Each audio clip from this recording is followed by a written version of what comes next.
Di sini Pak. Nah ini dasar itu dari mana? An Abi Hurairah, dari sahabat Abu Hurairah radhiyallahu anna Rasulullah sallallahu alaihi wasallam, bahwa sesungguhnya Rasulullah sallallahu alaihi wasallam qala, beliau bersabda, idza tawaddatum, diperintah Pak, fil amr. Ya, kalau dalam fil amr itu, kalau dalam kajian ilmu fikih atau ilmu usul fikih dikatakan wajib, tapi tidak wajib karena ada sebab hal. Idza tawaddatum, apabila kalian berwudu, fabda'u, kata Rasulullah, maka mulailah kalian bima yaminikum, sebelah kanan kalian. Dari sebelah kanan dulu Pak. Sesuatu yang baik dimulai dari kanan. Nah, kalau yang tidak baik dimulai dari kiri. Ya, rawahul Abu Dawud, hadis ini diriwayatkan oleh Imam Abu Dawud, wa Ibnu Majah, dan Imam Ibnu Majah, wa sahabu, dan disahihkan Ibnu Uzaimah, dan disahihkan hadis ini oleh Imam Ibnu Uzaimah, wa Ibnu Hibban, dan Imam Ibnu Hibban. Ya. Kita enaknya Pak, belajar kitab-kitab ini, ulama seperti pengarang kitab ini sudah ngelihat dulu rujukannya.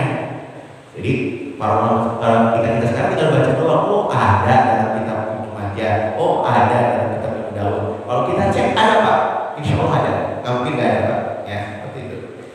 Wa an Aisyah radhiyallahu anha, dan dari ibunda kita, ya istri Rasul, ibunda Aisyah radhiyallahu anha, qalat, berkata ibunda, karena Rasulullah alaihi wasallam, ya yuhibbal tayammuna, maka dia memulai sebelah kanan.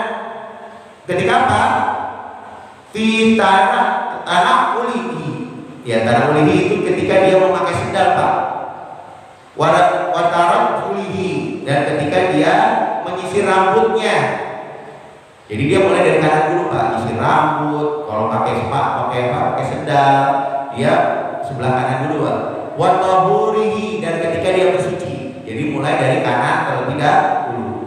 Fisani kulihi, dalam setiap urusan Pak. Jadi dia mulai sebelah kanan dulu. Ya. Kemudian wakmana tarujuli, ya. Apa maknanya? At-tasrih, ya. Maknanya adalah menyisir rambut, ya. Yaqtu bisifil aiman. Jadi dimulai dari bagian sebelah kanan dulu. Wa fi tahuri, dan kemudian ketika bersuci, yabda'u, beliau memulai bil yadi yumna, dari tangan sebelah kanan. Wa rijli, kemudian kakinya juga kanan. Wa rijli yumna fil wudu'i, di dalam wudu, ya. Bisyakil aiman, jadi ketika bagian di kanan, fil ghusli, bagian kanan ketika dia mandi Pak. Jadi mandi juga kita harus kanan dulu, bukan kiri ya, kanan terlebih dahulu. Wa marudani, dan ada pun kedua telinga, wal hodani, dan kedua pipinya, wa yudhirani ma'an, dan itu bersamaan. Kalau telinga Pak, jadi kalau telinga ini kan bersamaan. Kemarin ingat ya, jadi kalau telinga baru gini-gini Pak, kanan dulu, gini, kiri dulu, salah Pak, dua-duanya bersamaan. Nah kemarin udah ya, bersamaan, telunjuk masuk dulu ke sini, kemudian ya jempol, ya ini untuk bagian dalam, jempol bagian tuh luar, itu bagian daun telinga Pak. Di luarnya kita putar ke depan. Nah putar ke depan, kemudian ini tangan kita lakukan seperti ini. Nah itu cara untuk telinga Pak. Jadi bukan kayak kita yang begini ya, banyak orang seperti ini kurang tepat. Karena kalau untuk telinga adalah bersamaan. Oke, sampai sini ada yang ditanyakan? Ada yang ditanyakan?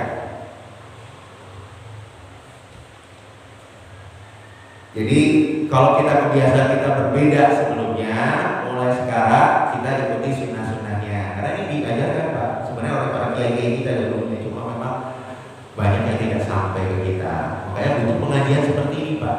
Fikih itu perlu diajarkan di masyarakat. Karena fikih itu bagaimana cara kita sempurnanya dalam ibadah, ya. Maka ya harus kita ikuti. Ya kalau nggak sempat, ya insya Allah ada videonya. Maksud saya apa? Supaya teman-teman pada tahu, nggak ketinggalan.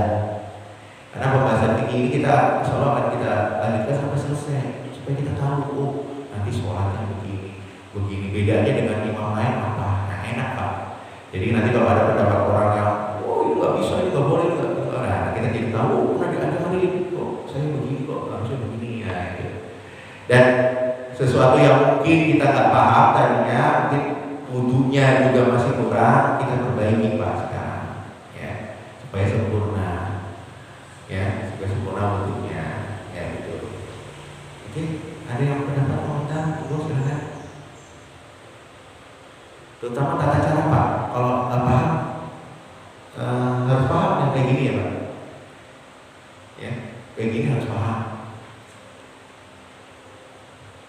ya, mana wajib harus bisa bedain mana rukun mana sunnahnya, terutama rukun Pak ya, kayak tadi rukunnya cukup dalam mazhab Imam Syafi'i kepala cukup sedikit ya, itu udah sah. Cuma kalau sunnahnya dijalankan lebih sempurna lagi wudunya. Makanya nanti kalau ada orang yang wudunya dia menyapu kepala, wah itu juga mazhab Imam Syafi'i di dalam sunnahnya, gitu, di dalam sunnahnya. Cuma yang membedakan apa dengan pendapat Imam Ahmad? Pendapat Imam Ahmad menganggap telinga adalah bagian dari kepala, sedangkan kita kepala itu, telinga itu berbeda. Makanya harus pakai air yang baru. Terus kemudian kepala sapunya berapa kali? Nanti kalau dalam mazhab Imam Syafi'i sapunya nggak sekali, kalau mazhab Imam Ahmad kan cukup sekali Pak. Tapi kalau dalam mazhab kita itu 3 kali, karena sunnahnya memang 3 kali berdasarkan hadis Umar. Nanti besok kita baca